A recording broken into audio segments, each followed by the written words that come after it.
Noong unang panahon sa isang maliit na nayon, sa gitna ng isang malawak na kagubatan, mayroong isang maliit na nilalang na kilala bilang duwende.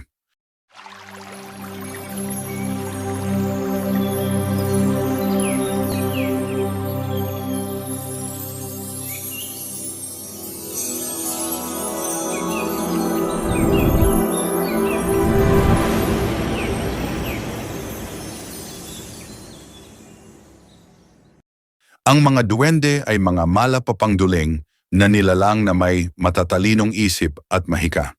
Sinasabing sila ay may taglay na kapangyarihan upang makapagbigay ng magandang kapalaran at kayamanan, ngunit maaari rin silang magdulot ng masasamang pangyayari kung sila ay kinagalitan. Ayon sa alamat, isang araw ay may isang batang lalaki na nagngangalang Dado na pinasok ang kagubatan upang maghanap ng mga hayop para sa kanyang laro. Sa gitna ng kanyang paglalakad, nakatagpo siya ng isang magandang bahay na gawa sa mga dahon at sanga. Sa loob nito, narinig niya ang maingay na tawanan at nagsasayawan na nilalang. Ang kanyang kuryosidad ay nagdala sa kanya upang lumapit at silipin ang mga ito. Nang siya ay tumingin, nakita niya ang mga duwende na nagdiriwang.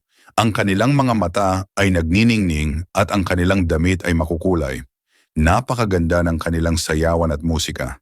Habang siya ay nanonood, hindi niya namalayang siya ay napansin ng isa sa mga duwende na nagngangalang Lolo. "Halika, bata, sumama ka sa amin," anyaya ni Lolo. Dado na puno ng saya ay sumali sa kanilang pagdiriwang.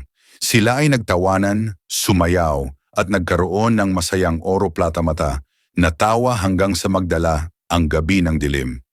Ngunit nang magpasya na si Dado na umuwi, napagtanto niyang wala na siyang kaalaman sa daan pauwi. Nag-alala siya at nagtanong kay Lolo, "Paano ako makakauwi?" Ngumiti si Lolo at sinabing, "Mabait kang bata, Dado.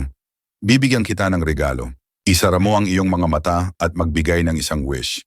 Naisip ni Dado ang kanya-kanyang pangarap at humiling siya ng 100 at isang bituin upang magsilbing gabay sa kanyang pagbalik. Nang siya ay bumalik ng kanyang mata, nakita niya ang 100 at isang maliliit na bituin na nagniningning sa paligid. Ang mga bituin ay naging kanyang gabay pabalik sa nayon at nakarating siya ng buo. Mula noon, lagi siyang nagdala ng pasasalamat sa mga duwende. Napagtanto niya na ang mga duwende ay hindi lamang nagdadala ng saya at kayamanan kundi nag-aalaga rin sa kalikasan at sa mga tao. Nagsimula ang mga tao sa nayon na magbigay ng alay sa mga duwende sa pamamagitan ng pagkain at mga lumang laruan bilang pasasalamat sa kanilang mga tulong. Sa paglipas ng panahon, ang mga duwende ay naging bahagi na ng kulturang bayan. Ang mga tao ay nagtutulungan sa pag-angalaga sa kalikasan, nagpapahalaga sa kanilang paligid at nagtutulungan upang maging kasangga ng mga duwende. Hanggang sa kasalukuyan, ang alamat ng duwende ay patuloy na isinasalaysay sa mga bata sa nayon na nagsisilbing paalala na sa kabila ng kanilang maliit na dangal, may isip at puso silang nagmamalasakit sa mga tao at kalikasan.